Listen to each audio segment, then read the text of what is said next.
Good morning. Appreciate y'all for tuning in and rocking with us for another edition of the Morning Breeze, man. Always rocking with you guys, as always, man. Outside of me, I got my guy, Mr. Media himself, Jordan JC, in the building.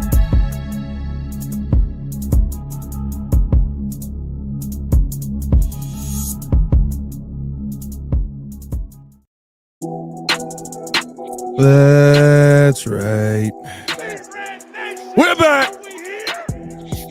Another week of Chicago Sports Talk, back and better than ever. Meaty. Hey. I do miss hearing that every day. I'm not gonna lie. I used to be like, "Why is Greeny on right now?" I don't really know. Now I'm like, I kind of miss that part. Yeah, that's true. Just that part. Hey, man, we got a lot to get into on today's episode. Nick Chubb deciding to sign with the Houston Texans. Oh, boy. Which would signal that the Chicago Bears are comfortable with their running back room. Should they be? We talked about DeAndre Swift a ton here this offseason. You guys know how I feel about him. And also, we got to take a look around the Chicago sports scene here because Jordan JC, Yep. the Cubs are the best team in baseball. All right. Okay. Who cares? Is it sustainable? That's the real question. We'll talk that and a little bit of Bulls on today's episode of the Morning Breeze. The date is 6/9/2025. 7:02 in the morning. And Jordan JC, it's been a weekend. Oh. I got something to tell. Oh, boy. I got a lesson to tell, ladies and gentlemen. Oh, man. Here we go. A lesson that your boy has learned the hard way. Get your popcorn. Oh, cut it off and pop, and we'll have that conversation. Whoa. Appreciate y'all for showing love, man. All that and more on today's episode of the Windy City Breeze Sports Talk Daily, the Morning Breeze edition. Hit that like button, subscribe to the page, leave a 5-star review. Y'all know what to do. Come on. Push the button. Come on. Push the button. Come on, push the button. Yeah, come on, push the button. You heard what she said. Y'all heard what Sue Young said. Hit that like button, subscribe to the page, man. Stop playing around with it, especially if you are a daily watcher on the channel. We got people that tap in with us every day, man, and they're not fans of the like button. Come on, man. Stay safe out here. Hey, man, so the tale I have to tell before we get into this Bears talk. Oh, here we go. Let's go. So, got a little care package sent, a little locked on care package with some product that I'm not going to say the name of the product. Okay. But it's like a healthy soda, right? That's basically what it is. Not bad. It's pretty good, actually. And I already know where this is going. I learned about a word today, Jordan JC, which tells you that you can't just drink anything. Oh. Your boy learned a lesson about prebiotics. Oh. Okay. I did not know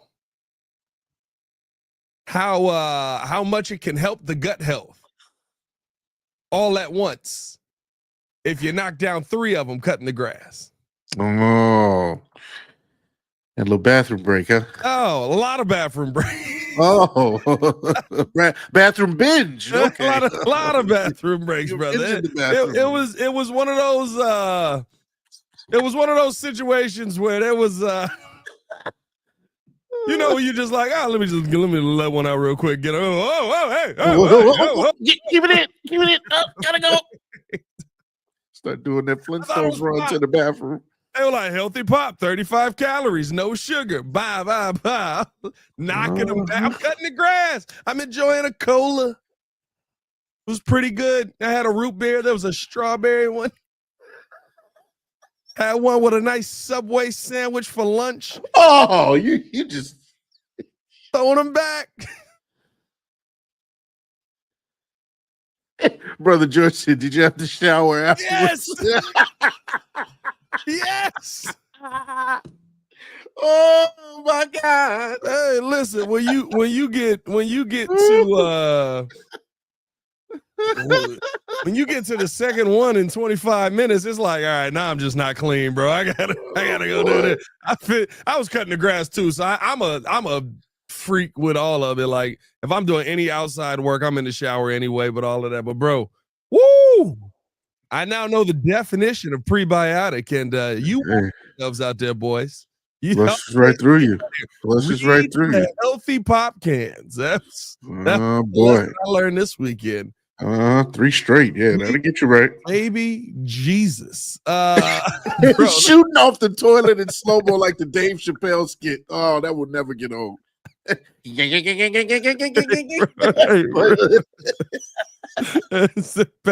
met the porcelain guy. Oh my God. Yeah, that's all right, bro. brother. I've been there before too. Don't worry. Oh, I'll tell you what, I'm clean as a whistle and ready for love after that. That was nuts. That man is good to go. Oh man, but let's talk a little bit of football. Dog. That was insane. I don't know why I didn't have my glasses on. I can see. It was a moment. It was a moment. Let's get into the show a little bit here, though. The Chicago Bears.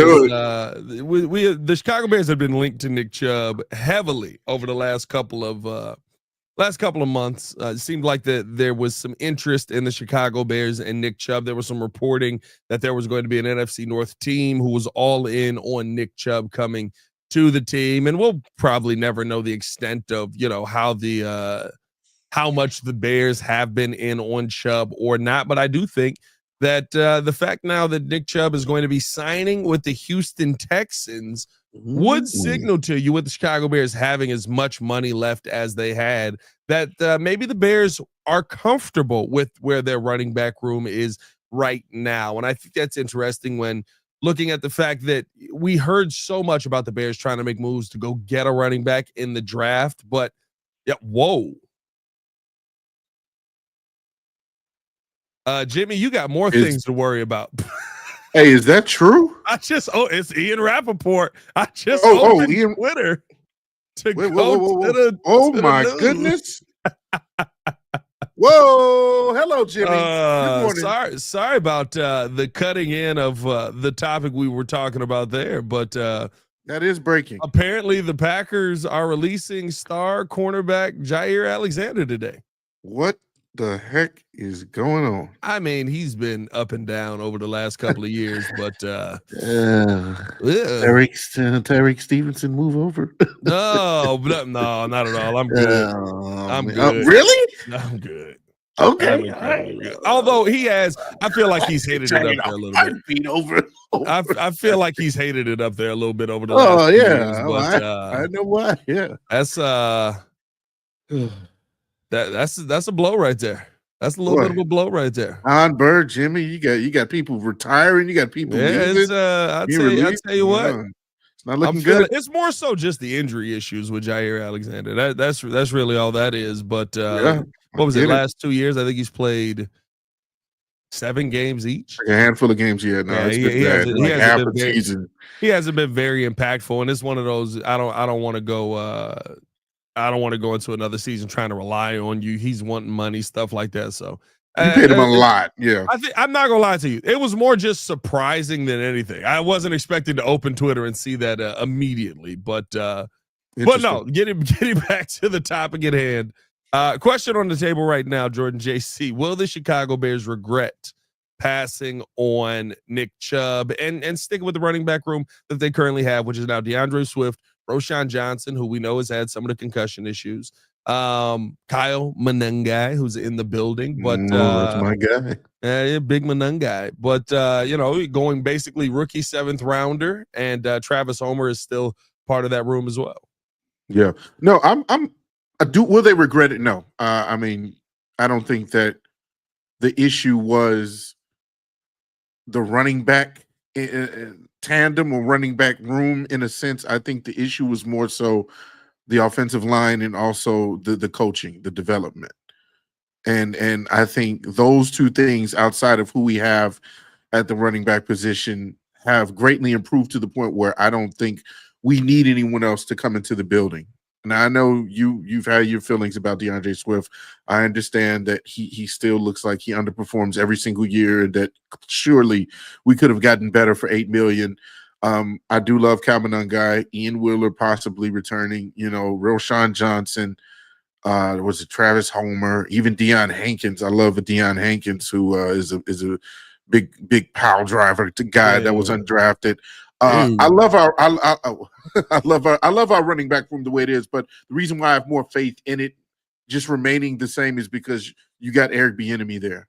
You have an improved offensive line that are all really, really good at run blocking, by fifth standards and by their grades overall. And so that's what gives me confidence that we don't need anyone technically to come into the building. We talked about the J.K. Dobbins. We talked about possibly, making a trade for maybe an improvement in Breece Hall, or we talked about even Nick Chubb. But, the fact that he's going to the Houston Texans, he won't even be the number one guy there. They got Joe Mixon. They got a deep room. They got Damian Pierce, who was nice at first. What happened to him.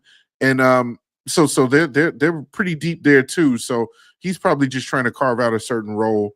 He won't be asked to do too much, which is why I think coming here, it would have been the same thing. He probably wouldn't have been asked to do too much. He probably would have been a part of a committee. And I think DeAndre Swift still would have probably been running back one, just as far as health-wise and, getting as many more snaps. So I'm fine with the room as it is. Yeah, I mean, listen, the one thing I will say is I think the concern for me more is what's behind DeAndre Swift. As much as I'm not a DeAndre Swift guy, DeAndre Swift played in. You're not a Swift guy. I'm not a Swift guy. I'm not a Swiftie. DeAndre Swift played in 17 games last season. Yeah. You know what I mean? Like, now, did he play in all of the games? Well, no, we're not even going to talk about that. But DeAndre Swift played in 17 games last season. With an improved O-line, you would hope that there's more of a confidence to hitting the hole and running the football up the middle. I think that, listen, I've told y'all, the running back position is fixable as long as you get the offensive line right. PFF talked about how the Chicago Bears have the best guard tandem or second best guard tandem in football right now based on just their fifth grade. You brought that up. I think that improving the interior of your offensive line with, I don't know if you saw this picture floating around of Drew Dahlman like holding up Andrew Billings on Twitter. Yeah, because they played a clip from like one of the Bears things. Somebody like screenshotted it, and it was screenshot it. Somebody screenshot it. And it's just Drew Dahlman like holding with all his might Andrew Billings from running through. I got to see if I can find that. But with the interior offensive line intact, at least it seems right now, you can get a lot out of running backs that you didn't think you were going to get. Mm-hmm. It's not a surprise that every year we go into this talking about how San Francisco's got another running game with how many guys went down. It's not a surprise when you look at teams who have the offensive line fixed, and it's like, what are they going to do? Where did this rookie come from after he runs another 100-yard game? Because they're like, oh, man, this guy, he's on the scene. Nobody's like, it's not surprising because guess what? The Chicago or the offensive line is set. So for the Chicago Bears, to me, going into this season with the running back room that you have, I feel comfortable with it because I feel comfortable with the offensive line and I feel comfortable with the guy putting together the run scheme and the run game. If these guys know, okay, I need to take this outside zone, guess what? DeAndre Swift, you got dudes blocking for you on the outside zone. You might be able to hit that hole out to the outside and actually get something and utilize your speed to the best of your ability. Now, do I think that means that DeAndre Swift will be the number one running back by the end of the season? I think there's a challenge there. Like, I don't think that we can guarantee that. So that's one of those situations for me where I do look at, I think the top running back job will end up being up for grabs. Mm. But I don't think that you needed to go out and spend more money on the running back room than you already have in my mind. And I don't think you need to trade draft capital for J.K. Dobbins. And I don't think, like, You got what you got. You didn't get it in the draft. Let's see what Kyle Monangai can do. That's really where I'm at with it in the long run of all of this. Yeah, and by our reports, as we mentioned, and as you've seen, you can clearly, you have eyes actually there. Kyle Monangai is doing a really good job picking up the playbook. Actually, doing his part to make himself look as ready as possible. When it came to minicamp, he was really impressive.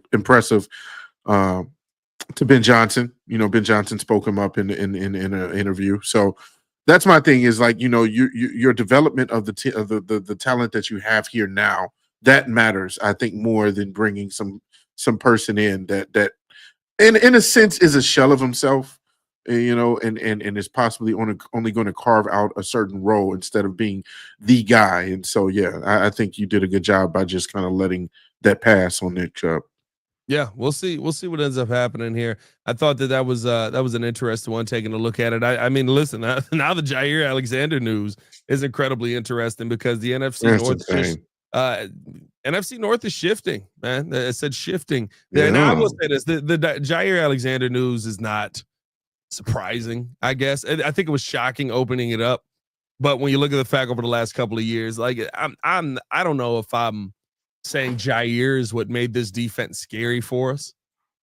The Packers defense, still a lot of interceptions in that DB room.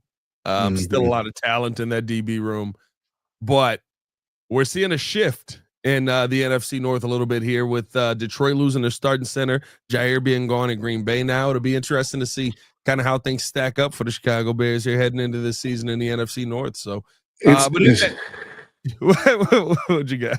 No. I'm looking at the stats. I can see why, realistically, and not even jokingly, why the Green Bay Packers would move forward. The last 2 years, the 2022 was essentially his last best season when he had 5 interceptions.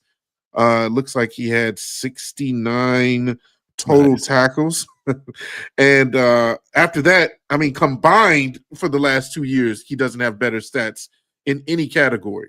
He only had 2 interceptions over the last 2 years, and as we mentioned, he's only played half the season for most of those seasons. For both of those seasons, it just bad stat lines, poor play, and also obviously his availability has been in question. So, man, just that is a big blow because you paid him a lot of money, and I think at a certain point he was the highest paid cornerback. For a second there, I want to say his contract was around $21 million, if I remember correctly. I'm going off of the dome because I know we talked about contracts back when JJ got his for the Bears, and it seemed like it was a cheaper deal based off of his performance and being a top 5 corner versus the other corners being paid. So, that's interesting. We'll have to see where he goes or he lands. I'm sure he'll get a lot of attention. He'll probably land somewhere very quickly, but the issue is going to be, as always, can you stay on the field? Jair, yeah, 21 million. Good pull on that one. He was making $84 million in total, 21 million, had $30 million guaranteed. Fully guaranteed too. So we'll see what the implications of that are. Is it Bears best DB unit in the NFC North now? I would think so. By the way, drop some FGBs in there for Jimmy Hoff. FGB. Drop a couple FGBs in there for Jimmy Hoff. Yes. Jair news is just hilarious because FGB. Yeah. Just because. Just FGB. Yeah. No, I think we do. Even with Jair there, with the just his lack of being on the field, we had an up and coming. Like we already mentioned, Ryan Poles doesn't miss apparently in the cornerback department. I don't know who the DB guy is, but yeah, that dude a raise. Yeah. So we're good. I would probably say. I mean, I'm thinking.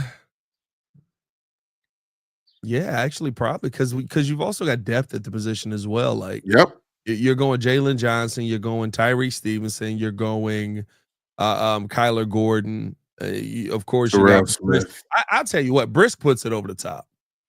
Brisk is the one that actually puts it over the top. Mm-hmm. I keep saying this when we come on here. I truly believe we want to say the correlation of the Bears defense falling off was Andrew Billings getting hurt, but the Bears were still struggling in the run game. I truly believe the correlation of the Bears defense falling off was the loss of Jaquan Brisker Yeah.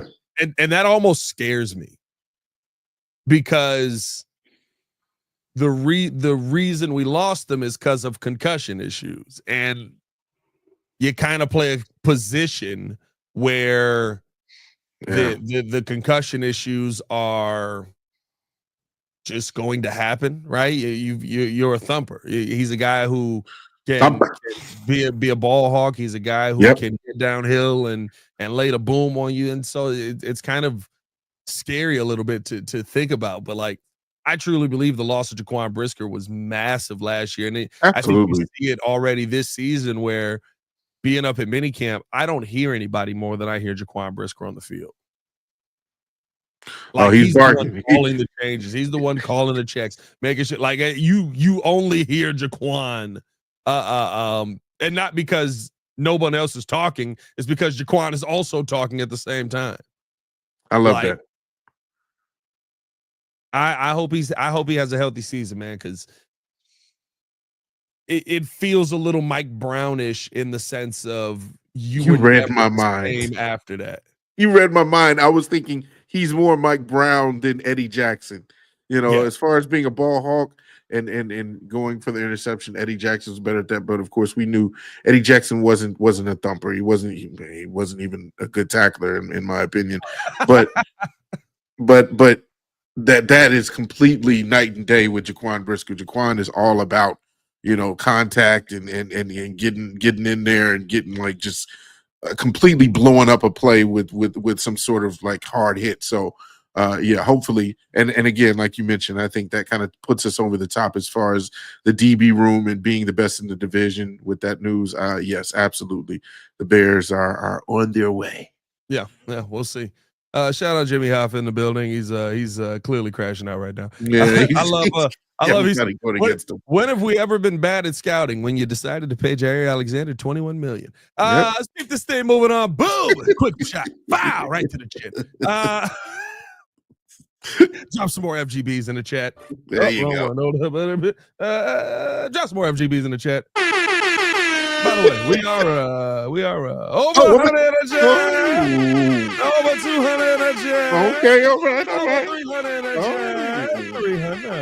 300. Now watch. We go get the news later. Chicago Bears decided to sign Jair Alexander. Actually, that would be hilarious. I'd still put it in Jimmy's face. That's hilarious. You do what? I'm not saying that sentence again. Never mind. I'm not saying it again. That was crazy. That was actually very crazy. Wow. As soon as I said it, I said, "Whoa, wow, what?" All right. Oh boy, Jimmy's already got a lot of problems anyway. I don't want to. Well, he is in Green Bay. Yeah. Let's keep this thing moving along, man. Appreciate y'all for showing love. All love to Jimmy Hoffa. Y'all know it's love.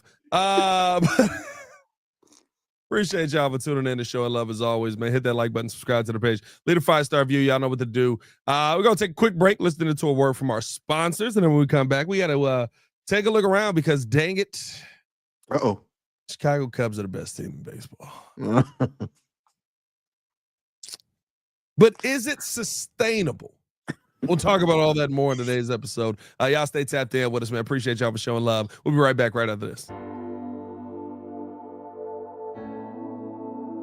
Appreciate you guys for tuning in and watching the show. Today's episode of the podcast is brought to you by Aura. Have you ever done a Google search on your own name? You'd be surprised what pops up. Your full name, email address, home address, health records, your relatives. It's all out there. And that's why I've been using Aura, the sponsor of today's video. Aura shows me which data brokers are selling my information and automatically submits opt-out requests just for me. Cleaning up my information not only helps reduce the amount of spam I get, but it protects me from hackers who could use that information to help them access my social media, bank accounts, and other sensitive information. It's really simple to set up. I don't have to download several apps or go to things like antivirus, VPN, password management, parental controls, identity theft, but you can get all of that in one place with Aura. I get everything at one affordable price as well. You may already have one or two of these tools, but not having Aura is like leaving the front door locked while leaving the back door and windows wide wide open. For you to be able to take advantage of Aura, we got a special deal for you here today. Stop data brokers from exposing your personal information. Go to my sponsor at https:/aura.com/the Windy City. Again, that is aura.com/the Windy City to get a 14-day free trial and see how much of your information is being sold.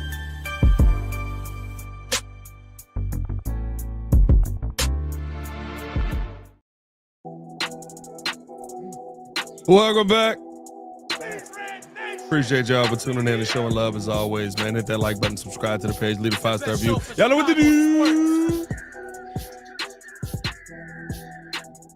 Just got done talking about laughing at the Packers after cutting Jair Alexander and talking about the Chicago Bears' possible running back room. We'll see what the Bears end up doing here heading into the season and into training camp. But now I want to switch gears, Jordan JC. Because you know what?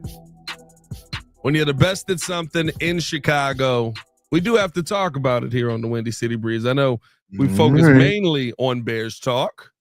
Mm-hmm.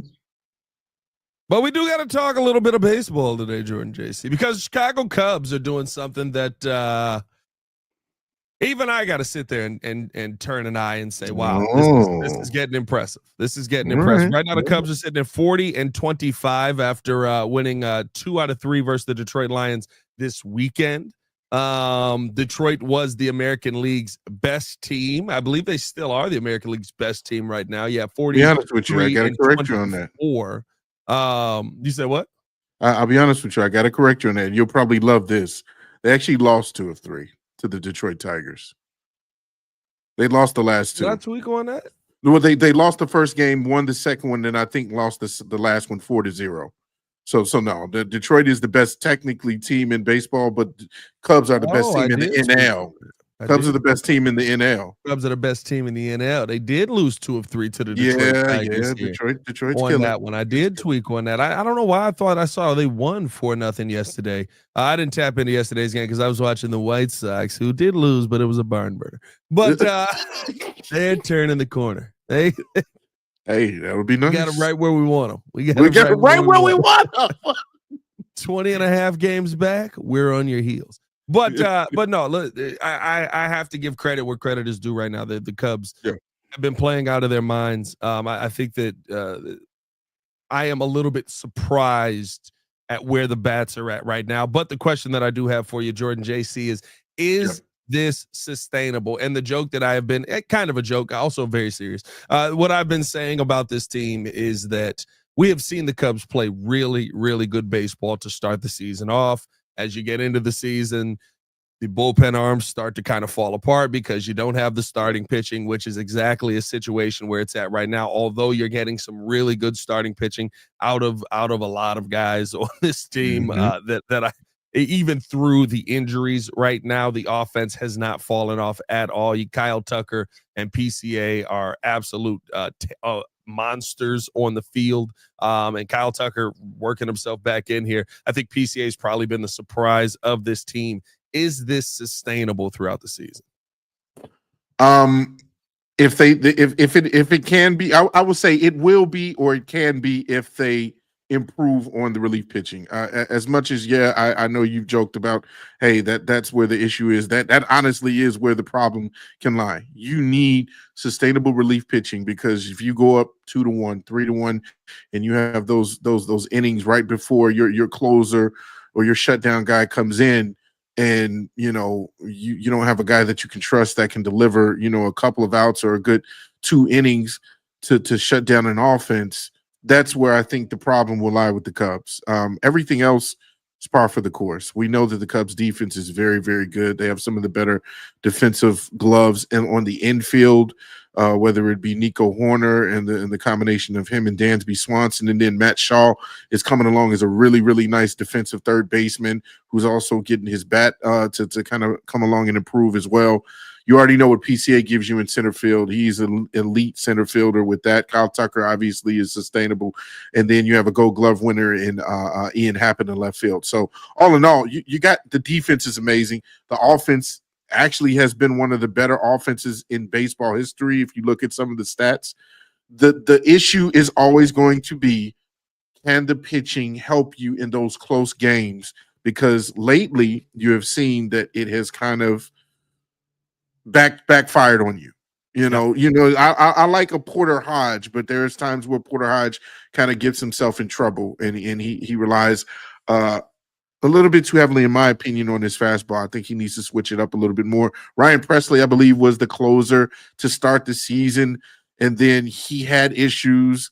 I still like Ryan Presley, but they're starting to use him as kind of like that long relief pitcher instead of the closer. I believe I can't remember the name of the relief pit, or rather the closer that they're using now, who throws like 101 on his fastball. But they're mixing and matching, because I don't think they have a definite rotation where it goes from starting pitcher to a couple of guys you can trust to kind of be long relievers, and then go into that closer. And so that's where I think, you got to go out there and find some sort of arm or a couple of arms. Shota Imanaga is also a big blow when he got hurt.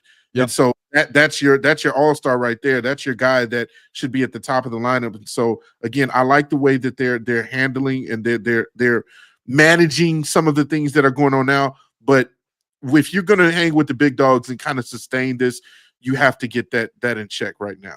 Yeah, I mean, you're throwing Porter Hodge at it. You're throwing Ryan Presley at it. You're throwing Daniel Palencia at it. Listen, Palencia, thank you. Yeah. How many times are we going to talk about, and how many years are we going to talk about the Cubs and this same issue? And listen, we can keep trying to push it off. And y'all know I'm not a Cubs fan, but I think that when you do. The definition of insanity is doing the same thing over and over again and expecting a different result. Yeah. Yes, PCA is extremely fun, and I think that the offense is going to go out there and be entertaining for most of the season with him and Kyle Tucker out there. I think that when you look at how Craig Counsell has utilized the rotation, I would say he's doing a much better job utilizing the rotation than what we saw last season, where it seemed like you could have kept David Ross if you wanted to keep pitching the team like this, right? Like, it's so early in the season, though, that the fall off hasn't come. And I think that's kind of what I'm waiting for with this, because this is exactly how you constructed the team last year. This is exactly how you built this team last year. You went out and you said, we don't need to invest in our bullpen. We don't need to invest in our our pitching. We don't need to. We're good with what we're at. We're going to pitch our starters long into the game. And then we'll have, some guys come in for a little bit of relief and get out of it. And by the end of the inning, your relievers had no confidence because they were giving up hits all over the place. And more than likely, it was because they were gassed because of how much you had to utilize them. Mm-hmm. So, to me, it's when you talk about sustainability, I like the team that the Cubs have built. I hate that they haven't focused on their pitching yet, because we know pitching wins championships. Mm-hmm. There's no question about it. You got to be better in that department. And the pitching has been decent to this point, but it is, to me, on that precipice of one way or the other. I could see this going where it's like, you're not getting Shota back. When's Shota supposed to be back? That's a good question. I haven't checked on the timeline, because I know he went out earlier, but again, that's a blow. So he's got a rehab start planned right now, with the hamstring. But let's see, Imanaga completed a 37 pitch bullpen session Saturday and is expected to make a rehab start in the rookie level Arizona complex on Tuesday. He's been shelved over a month due to a strained left hamstring. So maybe, you might still be 2 weeks away. Yeah. So you might still be 2 weeks away. And honestly, 2 weeks, that's a long time in baseball. In baseball, you're only 4 games up on the Cardinals. I like this comment from Doug too. He's like, I think a trade will be coming to improve their pitching. We say that We again hope every so. year. We hope so. Every year. And I think that's the thing. It's literally like they just won't invest in it. Whatever And that's so weird. There you go. That's so weird because the Cubs obviously have no problem shelling out money. They've never had an issue kind of hanging with the big dogs when it comes to that. No, I mean, come on, like okay, comparatively, let's be honest. With the versus the White Sox, like you already know the owner there. No money. We literally act like we don't live in the city of Chicago. Exactly. We should be the Schaumburg White Sox with how we spend money. That's a different thing. With Schaumburg White Sox, like that. That's my thing. Is Jet Hoyer needs to get on his game when it comes to that. That needs to be the improvement right away. What were you gonna say? I'd say it is. Don't. Nah. This is still some years away. But don't not keep living this way if you the Cubs. Because I told you, and I'm not joking about it. PCA is gonna be the reason why y'all don't pay Kyle Tucker. I think they find a way to pay both. I know we've had that argument off air. It's not even hard. I think they find a way to pay both. You just spend money. That's all you do. You're the Chicago Cubs. You should be spending money. It's not hard to keep both. You spend money. You go, hey, you want this money? Also, do you want this money? And you make it work. It's why the Dodgers are winning. By the way, Dodgers, right there with you. They own you. Oh my goodness, Lamont. Yeah, Justin Steele. I completely forgot about Justin Steele because he went out at the very beginning of the season. That's another big blow. Like your two top starters, your all-stars, your aces. That's huge. But again, Jet Hoyer needs to go out and use the money that he clearly has to address this bullpen and maybe get a few arms just to kind of address the depth. Like you need to take care of this now. And again, if I'm looking at the standings now, didn't even realize the Mets are now back in the lead as far as being the NL best record by percentage wise. They're a little bit over us. Percentage wise, yeah. They've also played like 2 more games than y'all though. 2 more, yeah. But I think here's my thing with all of this, right? Is the opportunity is there for the Cubs. It's about if they want to take it. Yeah. The opportunity's been there for 2 years.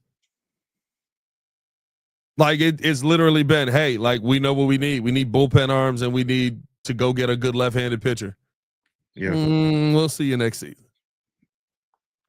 I think somebody mentioned before that baseball is the sport where when you spend money, it actually matters and you win because you spend money versus like in basketball. I think you mentioned that. I feel like it was a conversation because we talked about the Phoenix Suns maybe taking over some. Well, Matt Ishbia is over the Phoenix Suns. Justin Ishbia is going to take over for the White Sox, and I'm going to tell you this right now. Right. You can become the forgotten team in the city real quick when Justin Ishbia walk in and start throwing around half billions. Yeah. Like it's now the Cubs will always be the Cubs, but that's what I say. You tripping talking about the forgotten team. Come on. Well, what I mean by that is you could become the team that is like the good team that don't get it. That you could become the Cubs. What the Cubs have always been, the team that's not willing to go out there and go the extra mile, the team that's not willing to go out there and spend the extra dollar, spend the extra time, spend the extra dime, operate like they're not the freaking Chicago Cubs, which is one of the biggest brands in the world. Yeah. Like that to me is where it's like, it's all, it reminds me of Man City versus Man United when Man City end up getting bought by a new billionaire. Won't speak on soccer owners, but there's some shady stuff back there. But Buddy just walked in and was like, "Hey, I'm gonna spend a lot of money and y'all gonna win." Mm-hmm. And then they did. It happened real fast here in Chicago, especially with Justin Ishbia walking in. So I think to me, like the conversation around the Cubs right now is just, are you actually going to invest in this team long term? Because you can see the writing on the wall. No Justin Steele, no Shota Imanaga, and Imanaga will be back. Like you see where this team is going. Yeah. To me, I get it. They're the number 1 in the NL or number 2 in the NL, whatever it is. I get it. They're at the top of the league, but like it's gonna come down to the bullpen yet again. Yeah. So it will. We'll see what ends up happening there. Appreciate y'all for tuning in, showing love. Hit the like button, subscribe to the page. Want to finish out the show with this as while the Cubs are sitting here dominating in baseball, the Chicago Bulls exist. Got an interesting report here as we finish out the show on from Evan Sideri on the Chicago Bulls, talking about how we've got the asking price for the Chicago Bulls on one Nikola Vucevic. Says that based on what he's hearing, the Chicago Bulls are looking to move Vooch to a championship caliber team to try and give him an opportunity to go out there and compete. And they're looking for a late first round pick back. Now, this is interesting because with Nikola Vucevic being a little bit long in the tooth, I think that there is a interesting conversation on going out and actually asking for a first round pick for Nikola Vucevic right now. But the situation where the Bulls are at, I think, is you're looking to basically blow this thing up, and you're asking for the most that you can. You've moved on from DeMar. You moved on from AC, who's in the NBA Finals right now. You've moved on from Zach LaVine, who is not anywhere in the playoffs and never was. You've got this young core here that is built up, and it says if the Bulls can go out and move a piece before the 2025 draft in Nikola Vucevic, that they're going to be looking for that first round pick. Now, if we're being honest about this, I don't believe that the Bulls are going to get anything near a first round pick. But is there a team out there that you feel like might be interested in paying this price for Nikola Vucevic? Is there a team that you feel like Vooch is going to be able to immediately go out there and help that the Bulls could possibly be talking to here? Well, I mean, if you're talking about a championship contender, there's only a handful of teams, and maybe they don't need their picks because they know they're already set. And so maybe that's the path to getting like a late first rounder is if they just say, you know what, go right ahead. Man, I'll be honest with you. The team that I keep thinking about that might need just a little help on the interior is Boston. Maybe the Celtics. That just kind of came to mind. I would see that you traded them to the Celtics and had to deal with them, but that's not a bad name actually. Because they're not going to be able to pay everybody. Yeah, so that would be one of my guesses as far as that's concerned. Eastern Conference. Who else would be? I would think you wouldn't want to trade him in the East. To me, I look at the West. I look at the Lakers as a possible team. I look at the Nuggets as a possible team. Lakers. I know the Nuggets is weird. With Jokic, if Vooch is fine coming off of the bench, like there is a serious need for a big man that can continue to go out there and be talented on that team. That's a nice 1-2 punch. Literally, the on-off numbers for the Denver Nuggets is like when Jokic is off the floor, the team dies. Mm-hmm. So I do think that the Nuggets are one to kind of take a look at. I throw the Clippers in there as well. By the way, all three of those teams, 50-win teams last year. The Clippers, I could see a path to. Do they still? They got Zubac, right?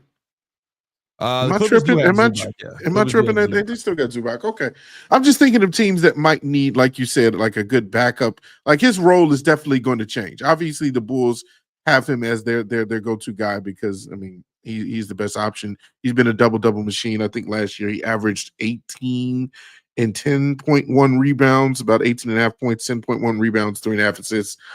So still fairly really good numbers, to help out any team. And if he's carving out a role as that secondary guy coming off the bench, I think that's where, as he's going into the twilight years, that's where he'll kind of find his niche and be that perfect role guy for a championship team. Kind of like a la Al Horford type or, something like that, where he's very reliable from the outside. He's very reliable on the inside, obviously, with his post moves. Free throw shooting is still good. Like, yeah, in Denver, that would be nasty. If he's coming off the bench behind Nikola Jokic, you kind of have that difference in big man where, he can kind of bring you outside in the paint from the paint and also work you on the inside against those second string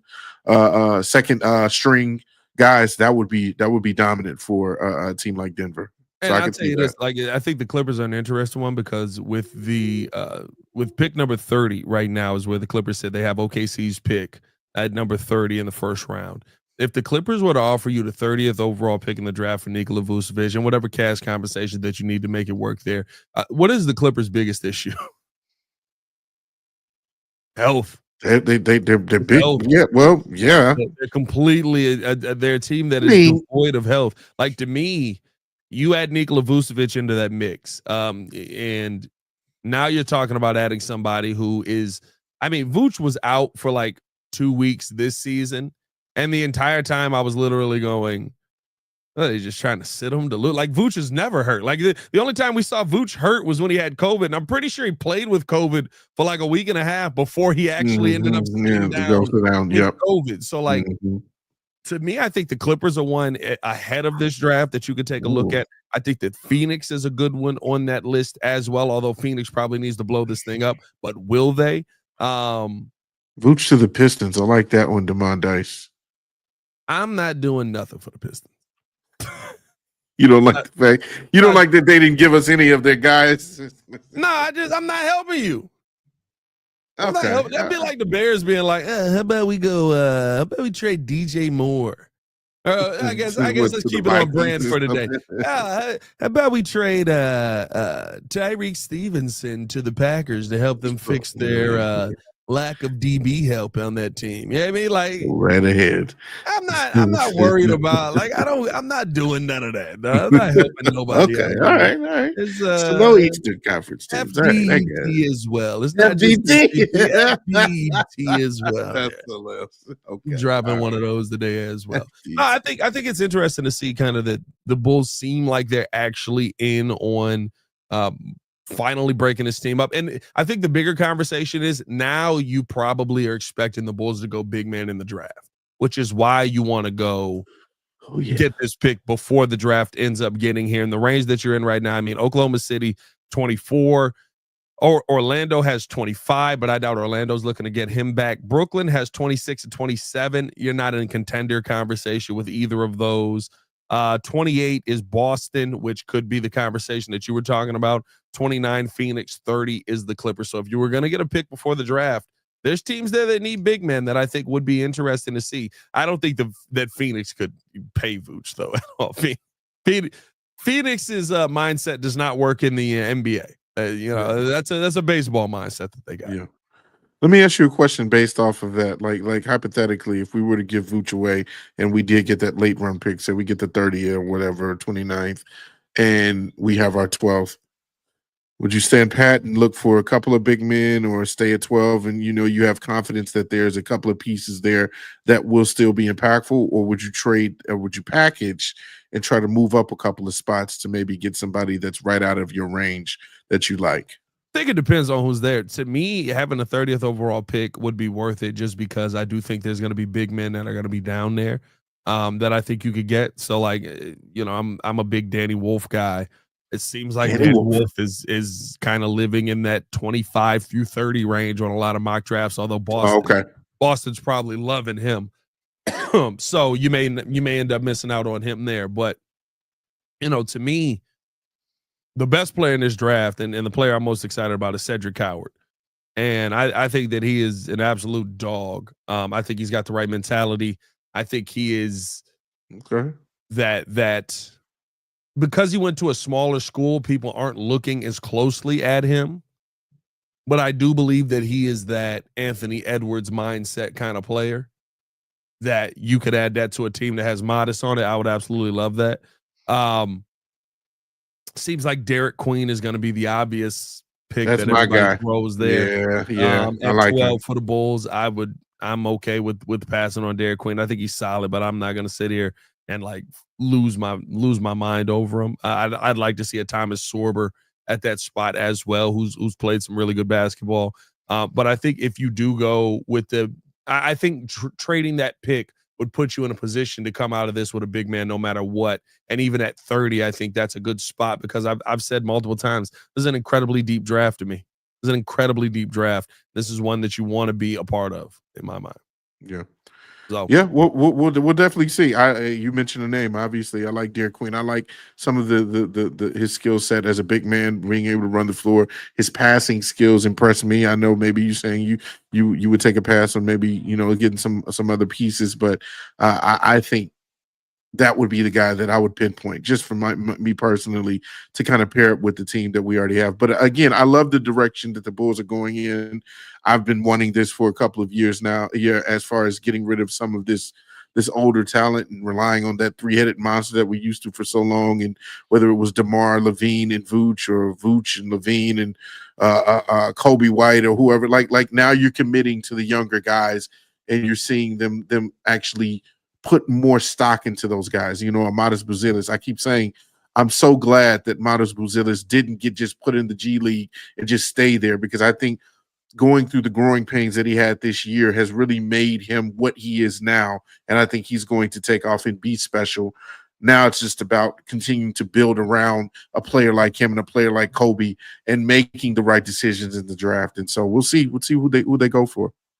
Yeah, man. Hey, stay tuned in here with us on the Morning Breeze, on the Windy City Breeze, man. We got a lot of stuff coming you guys' way. Hit that like button, subscribe to the page, leave a 5-star review. Y'all know what to do. Very excited about the future of some of these teams here. We'll see what ends up happening in the long run. But for Mr. Media himself, Jordan JC, it's your boy Pat the Designer, back at it again. Y'all stay tapped in with us, man. Stay tuned in with us. As always, we'll be back for more content on the channel. And, of course, stay tuned in with us on the Chicago Bulls Breeze, and Chicago Bears Breeze is coming back. Y'all stay safe out there, Chicago. Bear down. One love. Peace. Yes, sir. It was such a professional sports talk show today after the poop talk early. Oh. We haven't had a professional sports talk show in a while. Yeah, we got a little diversity in the sports. Usually we're just laughing.